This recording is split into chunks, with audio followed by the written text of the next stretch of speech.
नमस्कार मंडळी, हिरव्या भाज्या खाण्याची मजा हिवाळ्यातच असते. तर आज मी बनवते मस्त असा झणझणीत मेथी बटाटा. सुरुवात करूया आजच्या व्हिडिओला.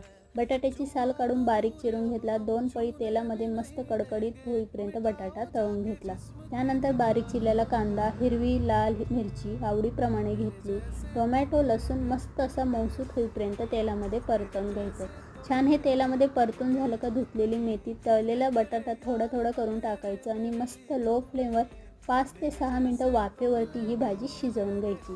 जर तुम्ही अशा सुक्या भाज्या बनवत असाल तर लोखंडी कढई किंवा ताव्यामध्ये बनवा, कारण की त्यामधून आपल्याला भरपूर प्रमाणामध्ये लोहसुद्धा मिळतं. तर ही भाजी दिसायला एवढी सुंदर असली तरी खायला इतकी टेस्टी लागते तर काय सांगावं. जोपर्यंत तुम्ही ही भाजी बनवून बघणार नाही तोपर्यंत तुम्हाला त्याची चव देखील कळणार नाही.